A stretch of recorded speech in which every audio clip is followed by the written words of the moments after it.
মানে এটুকু x prime একই তো। এটুকু যদি এক্স প্রাইম হয় তাহলে আপনি কি বলতে পারেন না যে ভাই আমার এক্স প্রাইমের সাথে ভিটি যোগ করলে এক্স এর সমান হয়? কেন? কারণ এই যে ও বিন্দুতে অরিজিনটা আছে, এই ফ্রেমের সাপেক্ষে এই যে পুরো দূরত্বটা, এই পুরো দূরত্বটা এক্স, পুরো দূরত্বটা। আর এইটুকু কি ওর কাছে? এই যে দেখেন এখান থেকে যদি একটা ইয়া টানেন, আপনি এটা পরীক্ষা হলে টানবেন না, তাহলে কিন্তু আসলে খুব হজবরল হয়ে যাবে। আগে যে ছবিটা রাখছি ওভাবে রাখেন, খালি ভিটি দেন, খালি এখানে এক্স প্রাইম দেন, তাহলে হবে। ঠিক আছে? আর এই যে এগুলা দিতে হবে এক্স ওয়াই জেড টি, আবার X prime Y prime Z prime T prime. তাহলে এই যে এইটুকু কত? এইটুকু হচ্ছে জেড প্রাইম। আর এটুকু কি বলেন? অরিজিন থেকে এটুকু হচ্ছে জেড।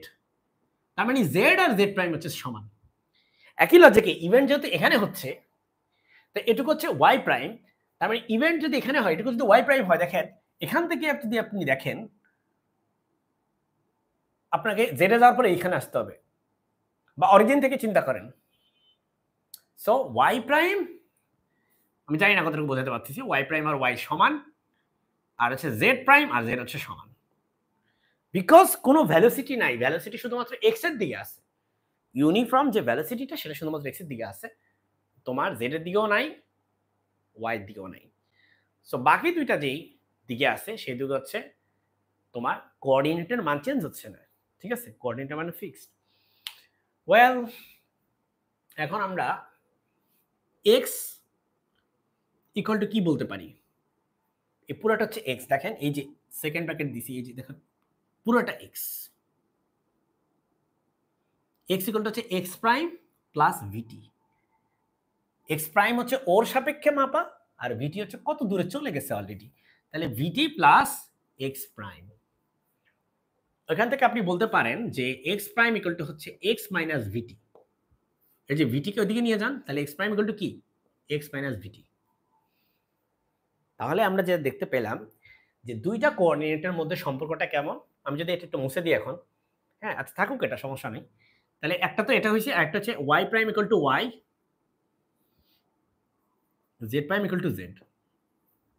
কিভাবে?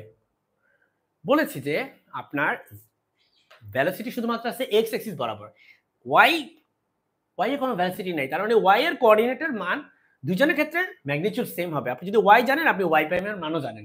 ওয়াই এর মান 5 হলে এটার মানও 5, এটার মান 3 হলে এটার মানও 3। কিন্তু এটার মান 3 হলে এটার মান 3 না, কারণ এটা ভ্যালোসিটির উপর ডিপেন্ড করে, টাইমের উপর ডিপেন্ড করে, কত সময় লাগছে, সেই ইভেন্টটা কত সময় ধরে ঘটছে। ঠিক আছে? এটাও খুব ইম্পর্টেন্ট এখানে। এখানে আমরা যেটা বুঝতেছি যে ওয়েল, এখানে যেটা খুব ইম্পর্টেন্ট একটা বিষয়, সেটা হচ্ছে যে আমাদের টাইম। আমি শুরুতে বললাম যে টাইমের ক্ষেত্রে টি প্রাইম আর টি সমান, দুইজনই টাইমের ক্ষেত্রে এগ্রি করে। এটাই নিউটনের মানে নিউটনিয়ান মেকানিক্সের কন্ডিশন।